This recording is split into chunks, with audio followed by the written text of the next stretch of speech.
The real story of Cleopatra.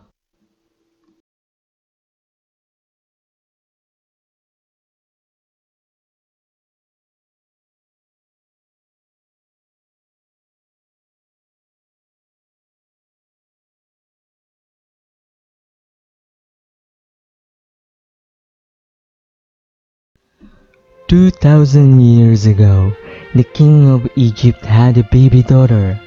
Her name was Cleopatra. Cleopatra's family had ruled over Egypt for 300 years, but they themselves were not Egyptians. They came from Greece. They spoke Greek, not Egyptian, and they worshipped Greek gods and goddesses. Cleopatra grew up at her father's court in Alexandria, a rich and beautiful city by the sea. She learned a lot about Egypt's past, when the pyramids had been built and the kings were called pharaohs. She found out that the pharaohs had once ruled over many lands in Asia and Africa, as well as Egypt. All these lands had formed a huge Egyptian empire. Cleopatra wished that Egypt still had an empire stretching far and wide. It was so much grander to rule an empire than a kingdom. Cleopatra was 18 when her father died. Her brother now had to rule Egypt. The new king's name was Ptolemy. He was only 10 years old, but already he was married. It happened like this. The Egyptians had a goddess named Isis, who was married to her brother Osiris. Brothers and sisters in the Egyptian royal family used to marry each other too. So little King Ptolemy's wife was his sister Cleopatra. When Cleopatra became queen, she was a well-educated young woman. She could speak several languages, including Egyptian, and her voice was especially beautiful. People loved to be with her, just to hear her speak. But her brother and his advisors ignored her. They thought that only men knew how to rule. Cleopatra was determined that one day she would prove them wrong. Egypt was a rich country, but life was hard for many of its people. They prayed to a number of gods for help, like Ra, the king of the sun. They sometimes worshipped their rulers too. Cleopatra became very popular with the ordinary people of Egypt. They called her the daughter of Ra. Cleopatra liked being worshipped in this way. She also enjoyed seeing statues of herself looking like the goddess Isis.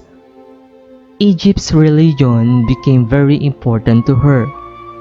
She took part in holy processions and paid for old ruined temples to be rebuilt. Some Eastern holy books say that one day a mysterious woman would rule first Egypt and then the whole wide world. Cleopatra hoped it would be her.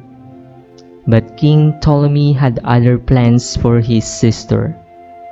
Even though the people were starting to love Cleopatra, he and his advisors chased her out of Egypt. This was partly because she was planning to make the Egyptians friendlier with the mighty Romans. A great Roman leader arrived in Alexandria. He had once lent money to Cleopatra's father. Now he wanted to be paid back. His name was Julius Caesar, and he had led the Roman army to many victories. Some people said he would soon become king in Rome. This would have been unusual. For hundreds of years, there had been no Roman royal family. Instead, Rome's leading citizens had regular elections when they chose who would rule them. Caesar heard that Ptolemy and Cleopatra had argued, so he invited both of them to come to him and tried to make up. Ptolemy came, but his advisors put guards around Caesar's palace to stop Cleopatra from getting in too. Cleopatra would not be put off. She hid herself inside a rug. The rug was sent as a present to Caesar, and when he unrolled it inside his palace, out jumped the queen. Ptolemy refused to rule with Cleopatra, so Caesar led the Romans in a war against him and put Cleopatra back on her throne. Ptolemy died in the fighting, so Cleopatra's younger brother became her husband, but the man she lived with now was Julius Caesar himself. Caesar was 52 years old, and Cleopatra was just 20. After a short stay with Cleopatra in Egypt, Caesar returned to Rome. Cleopatra went to join him.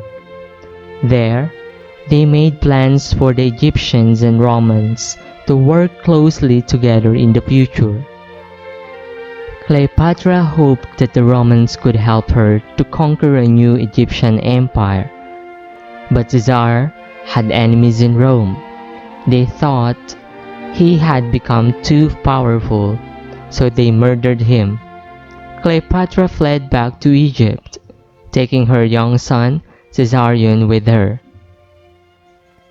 After Caesar died, several men tried to rule Rome together. One was Caesar's clever young adopted son, Octavian. Another was a brave and handsome soldier named Mark Antony. These two men never really trusted each other, but in the end, they made an agreement. The Romans had conquered many lands in Europe, Africa, and Asia. Octavian took charge of all the western lands, and Antony took the east. Before his death, Caesar had been planning to invade the mighty Parthian Empire, which spread right across our modern-day countries of Iraq and Iran. Antony decided to put these plans into action and win everlasting fame, but he needed someone to help him to pay his armies. He knew the Queen of Egypt was rich, so he sent her messages to come and talk with him at Tarsus. Cleopatra also needed Antony's help. He might just be able to make her dream of a new empire come true. So she came to Tarsus dressed as Venus, the Roman goddess of love, on a barge so gorgeous that it took everyone's breath away. She hoped to win Antony's heart, just as she had won Caesar's. Antony soon fell under Cleopatra's spell, but she fell under his too. In many ways, they were like each other. They both loved to enjoy life, and both had grand dreams for the future. Cleopatra agreed to help Antony fight the Parthians. She also invited him to travel back to Alexandria with her. There, they discussed the coming war and had a lot of fun together. Cleopatra gave him many feasts. During a single evening, her cooks would roast 8 whole boars, one after another, so that one was sure to be ready when she decided it was time to eat. Then Antony had to return to Rome because of a new quarrel with Octavian. For several years, he was so busy in Rome that he kept putting off the invasion of Parthia. But Cleopatra stayed in his heart, and finally, he went back to her, and this time, he married her. Antony and Cleopatra had 3 children. They named the first 2 after the Greek gods of the sun and the moon, Helios and Selene. Antony was just as interested in religion as Cleopatra was. He said that Dionysus, a Greek god similar to Egyptian Osiris, was his special protector.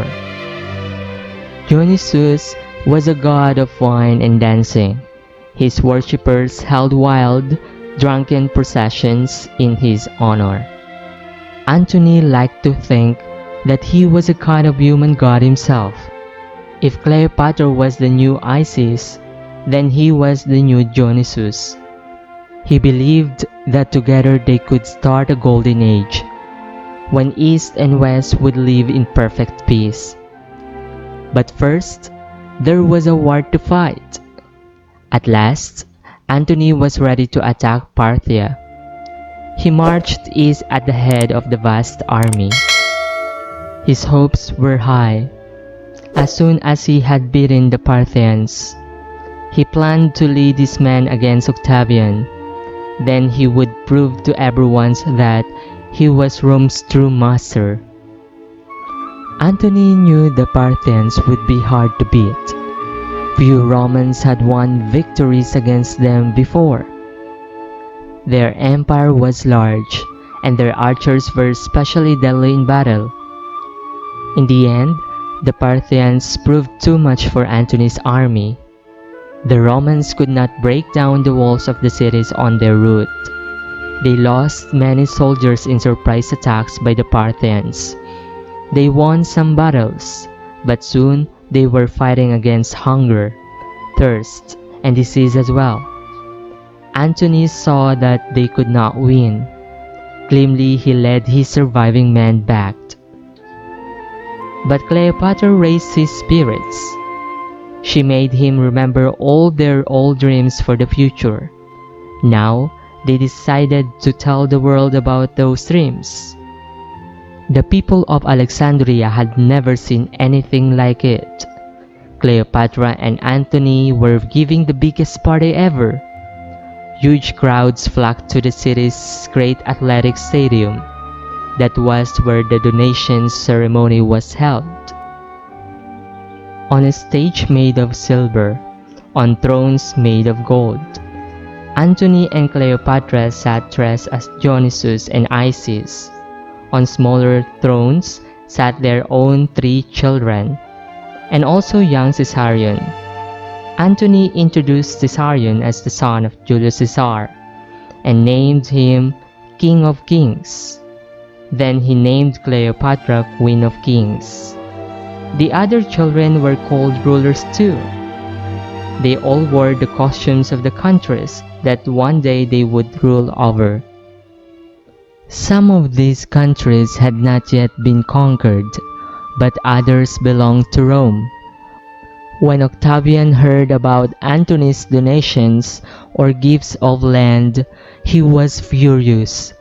He knew that Cleopatra had always wanted an empire for Egypt, but he would not let her simply take it from Rome. 4 years Octavian and Antony had been heading for a huge fight. They had never liked each other. Octavian disliked Cleopatra too. He blamed her for making Antony more like an Egyptian than a Roman. At last, he declared war on her. That meant he was declaring war on Antony too. Octavian's supporters came to him in Greece. Many more men joined Antony at Ephesus in Asia. Cleopatra brought huge amounts of treasures to pay them. She and Antony held great religious festivals to make sure that the gods were on their side as well. Then they moved on to Actium, where things began to go wrong. Octavian managed to surround their camp by the sea. Some of Antony's followers panicked and changed sides. Antony had wanted a land battle. Now he had to lead out his navy to fight Octavian at sea. Around noon on a day in early September, the Battle of Actium began. It was over almost at once. Antony's navy left the harbor. Cleopatra's Egyptian ships with all her treasure were at the back.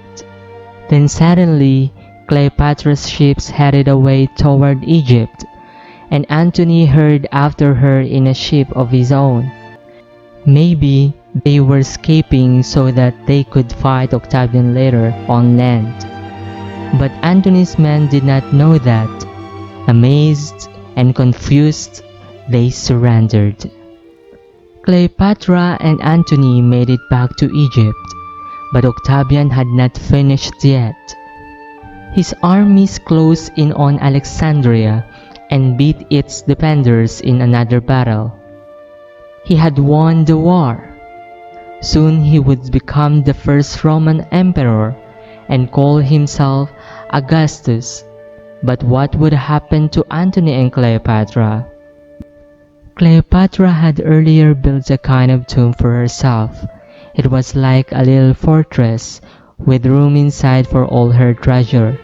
Before the last battle she hid there to be safe with her servants. Meanwhile, Antony had lost all hope. Ghostly noises filled the streets at night, loud at first, then growing softer. People said it was the god Dionysus, Antony's old protector, dancing out of Alexandria. Antony felt so alone. Then even worse news come. Cleopatra was dead. In despair, Antony stabbed himself and began to die too. Then different news arrived. His wife was still alive. She ordered 2 slaves to bring him to her great tomb. But it was too late to save him. Bleeding, he died in Cleopatra's arms. Then Octavian's men burst in and took the queen prisoner. Octavian let Cleopatra give Antony a fine funeral. She wept for her dead husband, but also for herself. She knew that now Octavian would take her to Rome. He would lead her through the streets in chains. Roman crowds would laugh and spit at her. Anything, she thought, would be better than that. At her last meal, she ordered a basket of figs. People said afterwards that she arranged for a snake to be hidden among them. The snake, an asp, was holy to Ra, the sun god. It was also highly poisonous. Octavian's officers came in later to find Cleopatra lying dead in her robes of Isis. There was a tiny bite mark on her arm. She was 39 years old. The Queen of Dreams was buried with Antony. All their grand plans had come to nothing. Now, side by side, the two of them could dream forever. The end.